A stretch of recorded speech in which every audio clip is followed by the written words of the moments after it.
রুকসানা নাজমিন জিন্দাবাদ জিন্দাবাদ জিন্দাবাদ রুকসানা নাজমিন জিন্দাবাদ জিন্দাবাদ। আসন্ন পঞ্চায়েত নির্বাচনে সোনাই সমষ্টির 130 নম্বর দিদারখুশ গাঁও পঞ্চায়েতের আঞ্চলিক পঞ্চায়েত সদস্য পদে নির্দল প্রার্থী রুকসানা নাজমিন প্রতিদ্বন্দ্বিতা করছেন ট্যাক্সি গাড়ি প্রতীক চিহ্নে। বিগত 11 এপ্রিল মনোনয়নপত্র দাখিল করে ঘরে ঘরে গিয়ে ভোট ভিক্ষা করেছেন আত্মসহায়ক দলের সদস্য রুকসানা নাজমিন। বিজেপির প্রার্থীর সঙ্গে তাদের আসল নির্বাচনী লড়াই হবে, অর্থাৎ কংগ্রেস ও তৃণমূল কংগ্রেসের প্রার্থীকে ভোটাররা চাইছেন না, তাই তাদের জয় নিশ্চিত।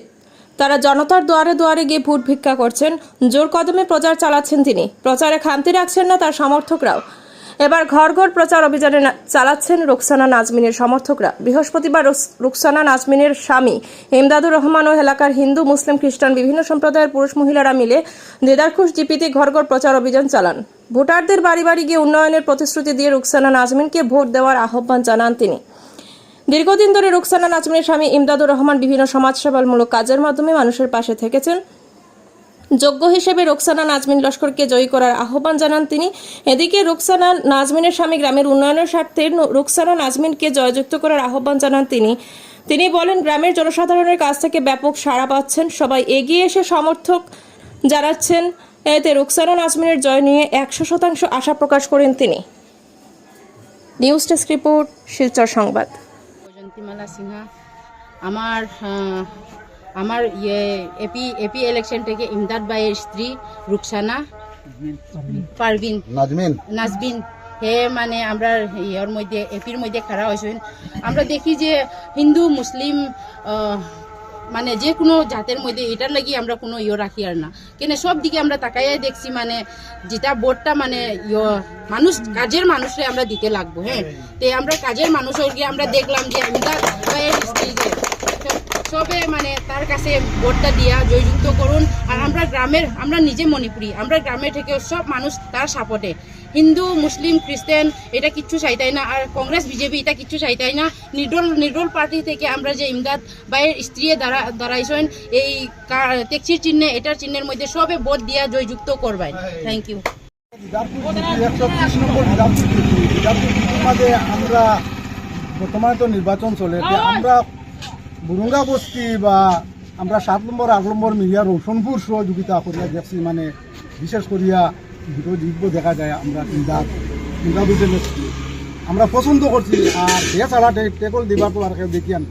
আর আমরা সবে মনোযোগ দিয়া আমরা তারে একসাথে ভোট দিয়া আর বিমু দিয়ারও আর জিতবো হে পুরা আশা। আমরা আজকেও আমরা রেলিত গেছি, গিয়া দেখছি মানে তার সাপুদার মানে বেশি সাপুদার। আমরা তো আরও মাঝে মাঝে ওয়ার্কার করি আর দেখি, আর তো বিশেষ করে তার কথাও মানুষের সবে উঠে।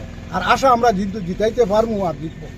আর আপনারাও যতজন আমরা জিপির যে জনসাধারণ আছেন, আপনারাও একটু লক্ষ্য করি, খেয়াল করিয়া তারে একটু ভোট দিবার চেষ্টা করবা বা ভোট দিবা, যাতে আমরা তারে বার করতে পারি।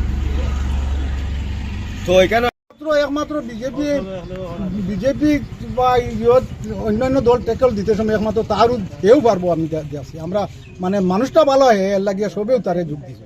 ক্যান্ডিডেট তো 3 জন 4 জন ক্যান্ডিডেট নির্দল প্রার্থী হিসেবে নির্বাচিত করছি তারে। টক্কর হইলে তো ওই দিকে আর আমরা বিজেপির লোকে আপনারা পাল্লা বাড়ি আমরা ভাল্লা পারি বিজেপির লোক টক্কর হইবার একমাত্র বিজেপি আমরা ভালাই তৈলে দেখি। আর এছাড়া সম্ভব দুজন এর লাগে আমরা সবেও তারে মনোযোগে ভোট দিতাম দিয়ার দিমু। আমরা প্রতীক চিহ্ন টেস্কি প্রতীক চিহ্ন আমরা তারে জয়ী মনে করি। আর এখন আমরা যে হিসাবে আমরা ঘুরি আর দেখি আর মানে জয়ী মনে করি আমরা তারে। ক্যান্ডিডেটের নাম হইল গিয়া রুকসানা নাজমিন। দিদারখুশ গাঁও পঞ্চায়েত এলাকার সকল ভোটারদের সালাম এবং নমস্কার জানাই। আমি ইমদাদুর রহমান। এতর অঞ্চলের সুনামের সাথে দীর্ঘ কয়েক বছর ধরে সাংবাদিকতা করে আসছি, আমার অনেক পরিচিতি রয়েছে। তো এবারের পঞ্চায়েত নির্বাচনে আমার স্ত্রী রুকসানা নাজমিন নির্দল প্রার্থী হিসাবে মনোনয়ন জমা করেছেন এবং এই জিপির সাধারণ ভোটারদের থেকে যথেষ্ট সাড়া পাচ্ছি। এবং আমার পক্ষে রয়েছেন 3টি রাষ্ট্রীয় দলের প্রতিদ্বন্দ্বী, বিজেপি, কংগ্রেস এবং তৃণমূলের। তো এখনও বলা যায় যে তাদের থেকে অনেক এগিয়ে রয়েছে। আপনারা মাঠে চষে দেখেছেন, মাঠে প্রায় 60 থেকে 70% এখনও জনগণের সমর্থন আমার প্রতি রয়েছে।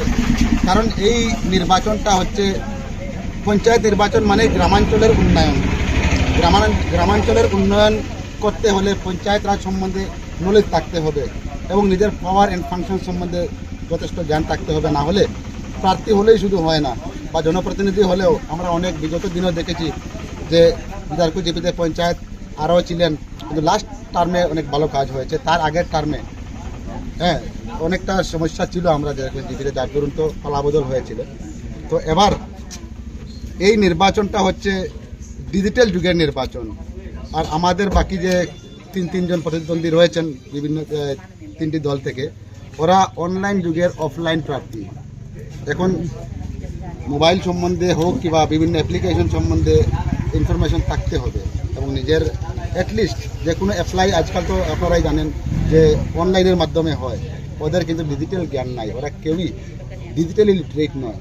তাই জন্য গ্রামে যে যথেষ্ট সাড়া আমি পাচ্ছি এবং জয় আমার 100% নিশ্চিত মনে হচ্ছে। যদি আল্লাহ চান তাহলে এই নির্বাচনে আমার জয় হবে। আর গতদিন আমি শুনতে পেয়েছিলাম কংগ্রেসের প্রার্থী বলেছেন যে দিদারকুশে কোনোদিন কোনো নির্দল প্রার্থী জিতেনি। তো ওনার এই ভুলটাকে আমি ভেঙে ওনার ভুল ধারণাটাকে আমি সংশোধন করে দিতে চাই যে শুধু দিদারকুশ কেন, ভারতে এমনও ইতিহাস রয়েছে MLA MP পর্যন্ত নির্দল থেকে জয়লাভ করেছেন।